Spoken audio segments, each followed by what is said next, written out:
بسم اللہ वस्सलातु वस्सलामु अला रसूल अल्लाह। चंद दिन कबल रहीमाबाद रावलपिंडी में जिक्र अहले बैत कॉन्फ्रेंस से खिताब करते हुए मैंने रवाफिज और नवासिब दोनों का रद्द किया। वहां पर मैंने कहा कि मैं नबी अलैहिस्सलाम के तमाम सहाबा के हम गुलाम हैं और हम उन पर कुर्बान और रसूलुल्लाह के सहाबा जन्नती हैं और हम उन पे सदके और वारी जाते हैं, लेकिन हम जो ओरिजिनल सहाबा हैं उनके गुलाम हैं। जिन लोगों को तुम ए नवासिब जमाना जबरदस्ती सहाबा की लिस्ट में दाखिल किया है, जैसे मरवान, यजीद और अमर बिन साद जैसे लोग, इनका हम नादब करते हैं, एहतराम, बल्कि ये लोग हमारे जूते की नोक पर हैं। और मैंने और भी इनके हवाले से बड़े सख्त जो है ना वो अल्फाज इस्तेमाल किए जो कि मेरे ईमान का तकाजा थे। मेरी गुफ्तगू का सियाक इस बात की वजाहत खुद कर रहा है कि मैं ऐसे लोगों की बात कर रहा हूं और उनके हवाले से लानत कर रहा हूं या उनके हवाले से सब जुमले बोल रहा हूं जो साहबा नहीं है और उनको साहबा की लिस्ट में दाखिल किया गया। लेकिन वहां जहां मैंने अमर बिन साद का नाम लिया तो सबकत लिसानी से मेरी जुबान से अमर बिन साद की जगह अमर बिन अल आस का नाम निकला।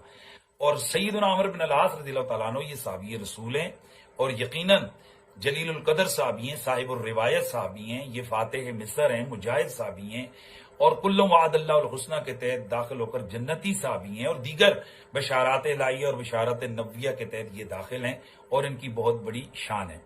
अभी मेरी तरफ किसी दोस्त ने क्लिप भेजा तो मैंने जब उस वीडियो को सुना तो यकीनन उसमें मैं जो कहना चाह रहा था वो हजरत अमर बिन अल आस का दूर दूर तक मेरा तस्वुर नहीं था। मैं अमर बिन साद कह रहा था, लेकिन अमर बिन अल आस मेरी जुबान से सबकत लिसानी से निकला और मैं इस सबकत लिसानी पर अल्लाह के हुजूर तौबा करते हुए, रुजू करते हुए, अल्फाज वापस लेते हुए मैं माफी मांगता हूं। अल्लाह ताला मेरी तौबा को कबूल फरमाए और मैं हलफ उठा कर कहता हूं अल्लाह ताला मरते हुए कलमे पर, ईमान पर मौत ना अता करे कि अगर दूर दूर तक मेरे वहम गुमान में सैयदना अमर बिन अल आस का कहीं तस्वुर भी हो। मैं अमर बिन साद के हवाले से बात कर रहा था, अमर बिन अल आस दूर दूर तक मेरे वहम गुमान में भी नहीं थे। बिस्मिल्लाहिर्रहमानिर्रहीम। मुफ्ती हनीफ कुरैशी साहब, आपने अल्लाह की बारगाह में तौबा की, अल्लाह की बारगाह में रुजू किया है। अल्लाह ताला आपके इस रुजू को, इस तौबा को अपनी बारगाह में कबूल फरमाए और अल्लाह ताला आपकी ज़ुबान को सबकत लिसानी, ज़ुबान के फिसलने से अपनी हिफ्ज़ व अमान अता फरमाए।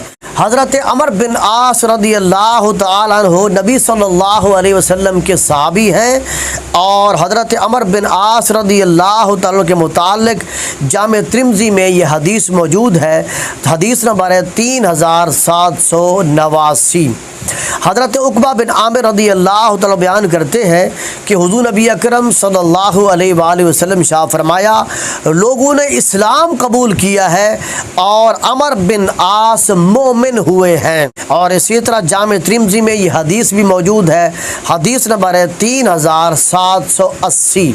हज़रत तलहा बिन उबैदुल्लाह रज़ियल्लाहु तआला बयान करते हैं, मैंने हुज़ूर नबी अकरम सल्लल्लाहु अलैहि वसल्लम को ये इरशाद फरमाते हुए सुना है, अमर बिन आस कुरैश के सालेह लोगों में से एक हैं। हज़रत अमर बिन आस रज़ियल्लाहु तआला अन्हु सन 8 हिजरी को मदीना मुनव्वरा में हुज़ूर नबी अकरम सल्लल्लाहु अलैहि वसल्लम की बारगाह में हाजिर होकर हज़रत अमर बिन आस के साथ हज़रत खालिद बिन वलीद भी थे रज़ियल्लाहु अन्हु।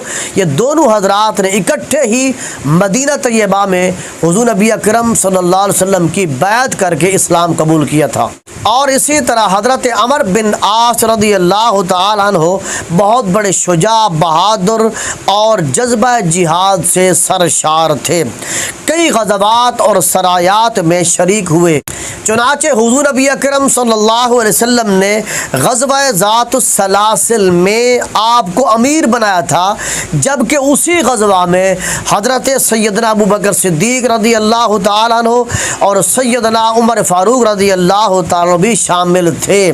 इन दो जलीलुल कदर सहाबा हज़रत अबू बकर सिद्दीक़, हज़रत उमर फ़ारूक रज़ियल्लाहु तआला की मौजूदगी में भी नबी सल्लल्लाहु अलैहि वसल्लम ने हज़रत अमर बिन आस رضی اللہ تعالیٰ کو اس غزوے کا امیر بنایا تھا۔ اور حضرت عمر بن عاص رضی اللہ تعالیٰ عنہ وہ صحابی ہیں جنہوں نے مصر کو فتح کیا تھا۔ چنانچہ شیعہ حضرات کی اسماء اور رجال کی کتاب ہے رجال کشی، اس میں لکھا ہوا ہے کہ مولا علیہ السلام نے حضرت ابوبکر صدیق رضی اللہ تعالیٰ عنہ سے ان کو افضل کہنے والوں کے لیے درو کی سزا اور حد کا حکم فرمایا ہے۔ حضرت سفیان ثوری علیہ رحمہ حضرت محمد بن سکندر سے روایت کرتے ہیں کہ انہوں نے حضرت علی رضی اللہ تعالیٰ عنہ کو کوفہ کے ممبر پر بیٹھے ہوئے دیکھا اور آپ فرما رہے تھے اگر میرے پاس کوئی ایسا آدمی آئے جو مجھے حضرت ابوبکر اور حضرت عمر پر فضیلت دیتا ہو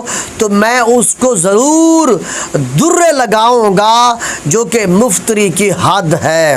اس حدیث سے وہ لوگ اندازہ لگائیں کہ جو لوگ حضرت علی رضی اللہ تعالیٰ کی محبت کی وجہ سے خلفائے ثلاثہ پر تبرہ کرتے ہیں، خلفائے ثلاثہ کو گالیاں دیتے ہیں، تو بتائیے کہ فضیلت دینے کی وجہ سے مولا علیہ السلام نے درو کی حد مقرر فرمائی تھی۔ اور اسی طرح ایک اور حدیث میں آتا ہے، حضرت سالم بن ابی جعد سے روایت ہے کہ حضرت علی رضی اللہ تعالیٰ عنہ نے فرمایا جو شخص حضرت ابوبکر اور حضرت عمر رضی اللہ تعالیٰ عنہما کو گالیاں دے تو میرے نزدیک اس کی توبہ بھی کبھی قبول نہیں ہوگی۔ اس سے مراد ہے کہ جان بوجھ کر حضور کے صحابہ کو گالیاں دینا، جس نے جان بوجھ کر حضور کے کسی صحابی کو گالی دی وہ مرتے دم تک اس کی توبہ قبول نہیں ہوگی، وہ بغیر توبہ